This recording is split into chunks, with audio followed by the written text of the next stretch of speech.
As the lights are going to go out, we're going to get this 17-lap European Sidecar Series race, round 5 underway. Here we go. Oh, Webster with another bad start. So slow off that start line, Steve Webster. What's going on there, Ian? Yeah, Webster once again just not being able to get that Suzuki off the line and bogged down, but Billy Galros was stuck back behind him as well. So the favourites not doing so well at the moment. Well, as Tim Reeves said, I'm going to just get off the line and go for it. And as you can see from his onboard camera, he is out front with not the soul in sight. But that usually changes as the race goes on. I'm sure Webster won't take long to find his way through the field and catch up with his man. But it's a good forward shot here of the circuit here at Anderstorp, and it's very, very hot. It's in the 90s, isn't it? Yeah, and that's going to play a big part on the tyre situation here, as Webster explained to us earlier on.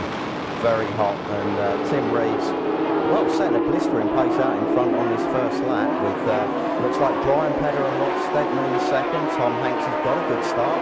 That's what he needed. He's up there in third. And, well, just saw the yellow bike of Billy Galros down in about 6th or 7th position. Mostly it's a home event for Billy Galros. He'll want to finish well here in front of his home fans, as well as in front of his sponsor. But at the moment, it's, as you say, Tim Reeves and Tristan, his brother, younger brother to Tim, of course, in the chair. They are setting an absolute blistering pace. Now, the question we've got to ask, Ian, is at this pace, can these guys keep their tyres intact to the end of the race? Well, that's a difficult one. The early laps are obviously quite important to try and build up a gap, but it's also when the tyres aren't quite up to temperature, so you don't want to go too hard too early. But there's the rest of the pack coming through, Tero Manningham, and there's Billy Galros and Peter Berglund, 6th position, with Steve Webster and Paul Woodhead right behind them now. Well, Webbo, not unaccustomed to getting bad starts. He's done it quite a few times before, but he always seems to find that recipe of speed to get himself back up to the front, and generally he finds these two occupying that position when he gets there. It doesn't normally take him too long to get past them, but at the moment Tim Reeves has headed off in the lead, and well, with our onboard camera facing forward for a change. Normally we reverse the camera and look backwards, but we decided to go forward this time. Yeah, isn't that just typical? Yeah, maybe it was a mistake, I think. Maybe we should have faced it backwards. Mind you, the race is not over yet. As we've seen before, Tim has this habit of getting out front, but look at this posse behind at the moment. Yeah, Steve Webster and Paul Woodhead up to 5th place, just seeing the background, but Tom Hanks still trying to find a way past Brian Pedder. A fantastic first couple of laps from Brian Pedder, and you know, really holding off Hanks and the rest in this Euro series is good stuff for him. It has to be remembered as well that, of course, Tim Reeves hasn't been here before. Steve Webster has, although it was 7 years ago, and then he said in the interview the track hasn't changed that much, so that experience has got to play a vital part, a vital role in helping Webster get back on terms at the front. Yeah, sure, he will know the circuit much better than the rest, but they've had 3 sessions now. Tom Hanks making a move on Brian Pedder, just squeezing Pedder out along that straight. Martin Van Gils, and he's actually got Jarno van Lith in the chair this weekend, not his son Tony. Gave him a holiday, I think. Yeah, we could have had a holiday in Sweden, couldn't we? Yeah, far nicer place to have a holiday. Anyway, still on board with Tim and Tristan Reed. Tim, of course, the driver, Tristan, the passenger, the brothers on that M&M outfit. And as you can see, nothing in sight out front for these two, so they lead the race convincingly. It's all really a question of what's going on behind them. Steve Webster beginning to, I think, make a move. Is he there in second, or is that still Pedder? No, it is Steve Webster and Paul Woodhead on that Castrol Suzuki. They passed both Pedder and Tom Hanks in 1 lap there, so really putting a move on now, and I think we're probably going to see a new lap record from Webster this time around. How long is it going to be before we actually see Webster go past this outfit that currently leads? We'll wait and see. It's early in the race yet, there's still time to come, and as we've seen in previous rounds, Webster gets those bad starts, works his way through the field, and then gets on terms with the current race leader, Tim and Tristan Reeves. Yeah, coming through this carousel section, that's 115 miles an hour all the way through that 200-degree bend, long right-hander. And now coming back onto the start-finish straight, you can see that gap has visibly come down. Tom Hanks and Phil Biggs hanging on there in 3rd place. They've got clear of the chasing pack, led by Tero Manningham with Pekka Pivarinta behind. Brian Pedder's dropped back there to 5th position. Billy Galros in 6th. And Gerhard Hautzenberger there not having a great run. Thomas Fukel and Yuri Perchilek, the Czech drivers, they're in about 11th position at the moment. And yeah, they're doing a good job. But we're back on board once again with Tim and Tristan Reeves, and there is Tom Hanks. Now, Tom was a little bit optimistic about a finishing position, but he's running 3rd at the moment, so that's not so bad, is it? No, he's doing a good job there. I mean, the Yamaha R1 engine was actually 20 kilometres an hour slower down that back straight. Bit of tyre smoking going on that. Is that Garros? I think it is. So he's got still a lot to do. Yeah, number 12 there, Hautzenberger having a big slide early on that rear tyre, perhaps not working as well as it should do. Here comes Webster. It didn't take him that long. 3rd place man Tom Hanks and Phil Biggs in the chair. That looks like 4th now for Billy Garros. So, 1 place to go to get on the podium. That would be a great result here in Sweden for him, for sure.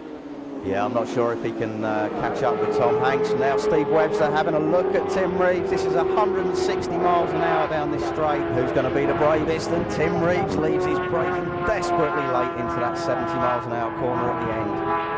I think young Tim is absolutely determined to beat Webster. He's done it in the National Championship once already this year, but can he do it here on the European stage? It's very... Oh, and Webster's got off! Well, what a surprise there. I think he lost a wheel. Yeah, there was definitely a wheel bouncing down the track and into the barriers there as Webster went off, but obviously the sidecar wheel, because it's the only one really that can fall off in that manner. Let's have a look at that again if we can. So that speed, that's the last thing you want to happen. There goes that sidecar wheel. He's in the gravel. Unfortunately, they're both still upright, so that's good news as Reevesy comes round now to start lapping the slower riders. And this means that Tim Reeves is going to get his wish, and he's going to win his first European round, I think, Ian. Yeah, he's on to the final lap now, and he's just got these 2 back markers. Fukel there that he's going past, and I think that's Barry and James Fleury up ahead. And unfortunately, Tom Hanks and Phil Biggs just 4 seconds down. I don't think they're going to be able to make that up on this final lap. So the Kiwis about to go a lap down on the racing, or will they be able to stay up front to the checkered flag? Not happy. No. Reeves, he sticks it straight up the inside of them. Thank you very much. As they come past, well, there is Tim Reeves looking back. He can see Steve Webster on the gravel track and probably see that both the driver and the passenger are okay. That's very important. We don't want to see any injuries here, especially to the likes of Steve Webster, or to anybody, if the case may be. But it's going to be Tim Reeves then with his brother Tristan, who I think, Ian, are going to come round and take the checkered flag here in Sweden. Well, it's looking likely unless they have any problems in this final half a lap. But it's going to be a great result for the M&M team. They've worked really hard at this. They've been challenging all season, and okay, it took a problem for Steve Webster, but still a good result for Tim and Tristan. So this could now elevate them to the lead of the championship, I think. We're looking down and working out our point scenario. Am I right or am I wrong on that one? I haven't got enough fingers at the moment, I'll tell you. Well, okay, we'll wait and see if we get the final results come up from the timekeepers, but where are they? Any moment now we should see the nose of that number 8 outfit. There it is, and here they come, and Tim knows it. They've won their first European round. Oh, they've got to be happy with that result for sure. So Tim and Tristan Reeves win here in Sweden, round 5 of the championship. They shake hands there, I think, with Tom Hanks. So there you are, Reeves and Reeves confirmed from Hanks and Biggs in 2nd. Garros and Bergen there in 3rd, from Mannanen there in 4th. Van Gilsen and Morrissey down there in 6th position with those 10 points. But what a result for Tim and Tristan Reeves. Yeah, Tim Reeves steps up onto the top step of the podium. Tom Hanks and Phil Biggs in 2nd place there, and a fantastic result from Billy Galros and Peter Berglund getting onto the rostrum in their home race. So how does that affect the standings? Well, Tim and Tristan Reeves take over the championship lead, 1 point ahead of Tom Hanks and Phil Biggs, with Steve Webster dropping down to 3rd position. Van Gils in 4th with Billy Galros 5th in the standings, but 3rd here today. Billy Galros, Peter Berglund, 3rd place on the rostrum in your home race. You must be so happy. Yeah, I'm very happy. It's been 25 years since I've been up at it last time in this level. Was it a hard race for you? It was, yeah. The Finnish bloke pushed hard all the time. and they didn't give me any chance to overtake them, so it was very hard.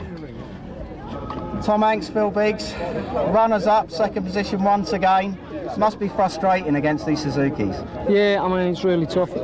Today especially, I mean, we've had some good runs with them. We've been a fair match for top speed at a few other circuits.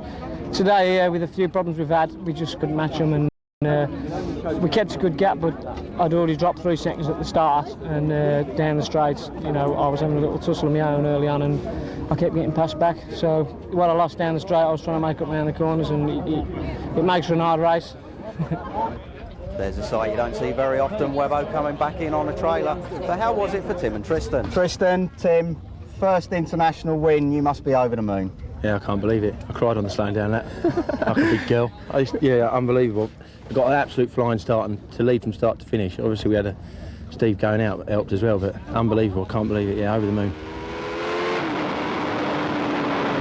And we'd also like a big thank you to Mick and Karen Whitehead for all their help and financial support. It's unbelievable, and they're here as well, and I think they quite enjoyed it. So, yeah, we'll see if we can do them some more. Yeah, just like Karen can scratch up when I'm cooking. Yeah, fed up with this food poisoning, upset tummies and that. I'm only joking. No, joking. Okay, well done guys, Cheers, first cheers. win, congratulations. Thanks. Cheers. The only prize for the current world champion today was a sidecar full of gravel. Ian asked him about the